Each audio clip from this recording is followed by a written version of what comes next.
देखो बेटा, स्टैटिक्स में आपका मीन कंप्लीट हो गया।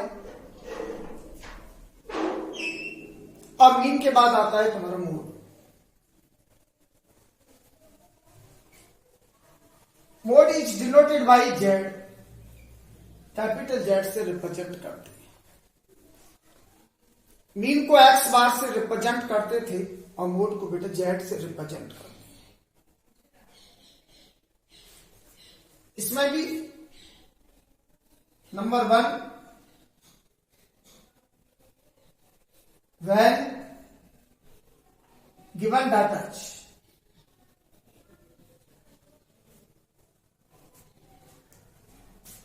7, 2, 8, 7, 3, 6, 7, 5, 4,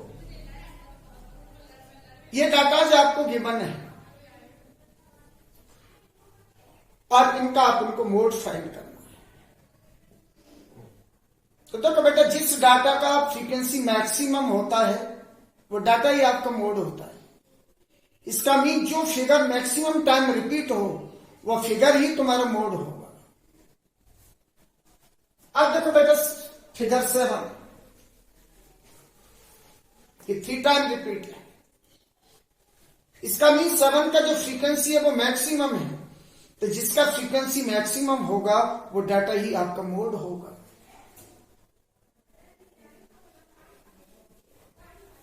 मोड आपका हो जाएगा बेटा 7। फिर से देखो, मोड डिनोटेड बाई जेड। अब इसमें पहला टाइप के आते हैं व्हेन गिवन डाटा 7, 2, 8, 7, 3, 6, 7, 6, 5। अब इसमें फिगर जो 7 है ये मैक्सिमम 3 टाइम रिपीट हुआ है। इसका मीन 7 का फ्रीक्वेंसी मैक्सिमम है, तो जिस फिगर का मैक्सिमम फ्रीक्वेंसी होता है वही तुम्हारा मोड होता है। मोड आपका 7 होता है। तो ये तो बेटा पहले टाइप का है। नेक्स्ट टाइप क्या है?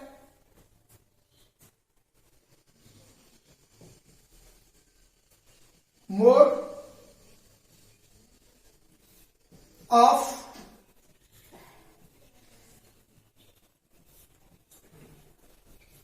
अनग्रुप्ड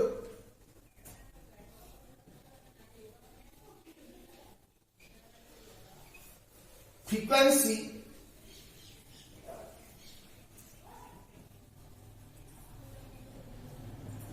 डिस्ट्रीब्यूशन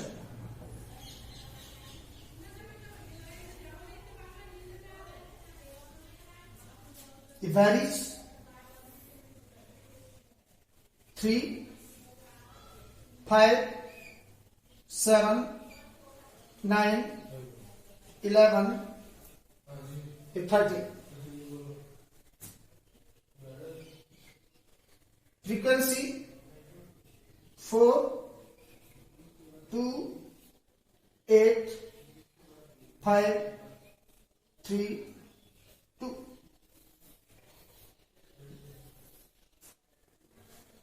यह आपका अनग्रुप्ड फ्रीक्वेंसी डिस्ट्रीब्यूशन है। इसका अपन को मोड फाइंड करना है। तो maximum frequency are given 4, 2, 8, 5, 3 and 2। Maximum frequency हो गई 8 और इसका करस्पॉन्डिंग वैल्यू हो गया 7। तो मैक्सिमम फ्रीक्वेंसी जिस टर्म की होगी वह टर्म ही तुम्हारा मोड होगा। तो because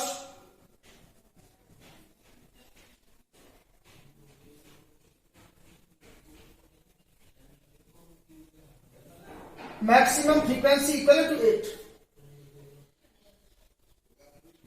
so mode equal to 7. Repeat करो, mode of ungrouped frequency distribution,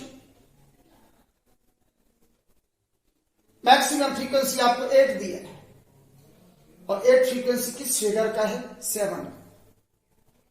तो जिस फिगर का फ्रीक्वेंसी मैक्सिमम होगा वो फिगर ही आपका मोड होगा।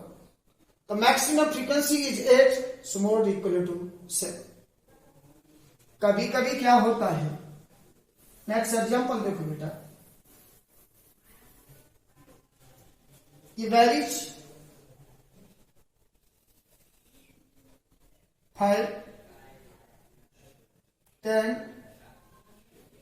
15, 20, 25, 30। Frequency 4, 3, 5, 8, 6 and 3। मोड फाइंड करना है। अब देखो बेटा मैक्सिमम फ्रीक्वेंसी कितना है आपका, 8। किस टर्म का है, 20। Because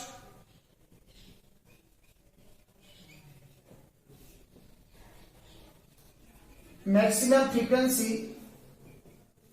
equal to 8, so mode is equal to 20। तो ये है बेटा mode of ungrouped frequency distribution. इसमें कभी कभी क्या बेटा, इससे आपको ये एक्स दिया, 2, 4, 6, 8 एंड 10। फ्रीक्वेंसी न दे के आपको कॉम्युलेटिव फ्रीक्वेंसी दे दी, 3,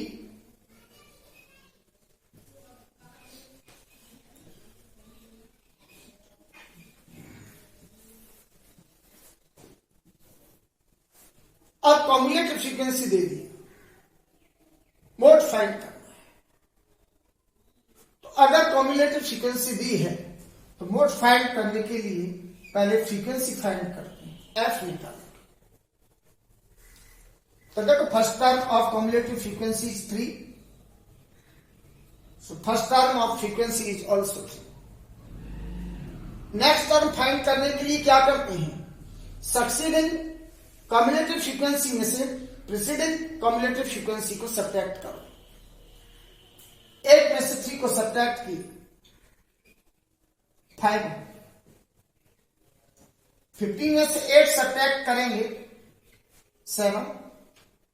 19 में से 15, 4। 21 में से 19, 2। 3। 8 में से 3 सब्ट्रैक्ट करो, 5। 15 में से 8 सब्ट्रैक्ट करो, 7। 19 में से 15 सब्ट्रैक्ट करो, 4। 21 में से 19 सब्ट्रैक्ट करो, 2। अब देखो बेटा मैक्सिमम फ्रीक्वेंसी हमारा 7 हो गया और ये किस टर्म का है, 6 टर्म का। जिस टर्म का फ्रीक्वेंसी मैक्सिमम होगा वो टर्म ही आपका मोड होगा। Because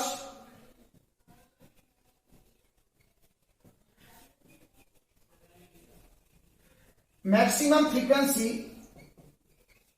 equal to 7, so mode equal to 6। ये होता है बेटा mode of ungrouped frequency distribution.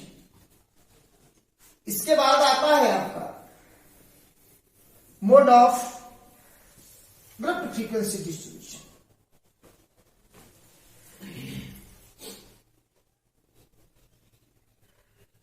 Mode of grouped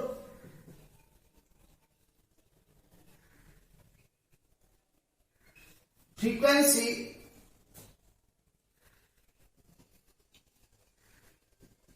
distribution.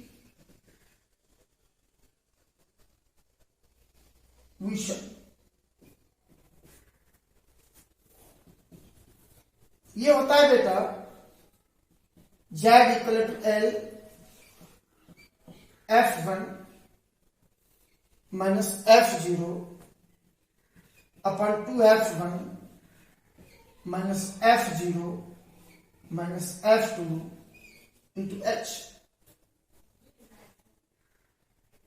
इस फॉर्मूले का यूज कब करते हैं?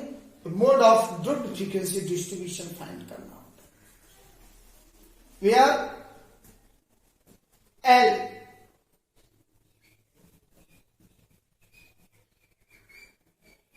Lower limit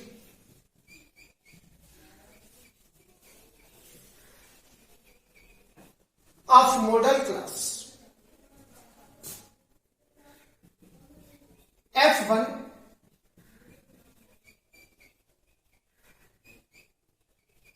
frequency of model class F0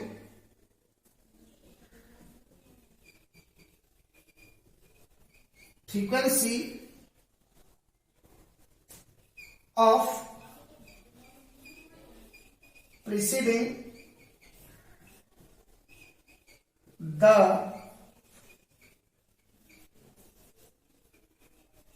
model class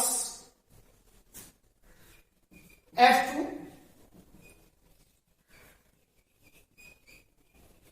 frequency of succeeding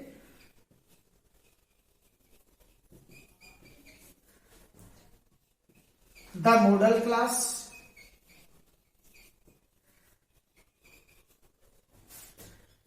and H equal to class interval. तो Z equal to L plus F1 minus F0 upon 2F1 minus F0 minus F2 into H, where L lower limit of model class, F1 frequency of model class, F0 frequency of preceding the model class, F2 frequency of succeeding the model class, and H is equal to class interval. That's all.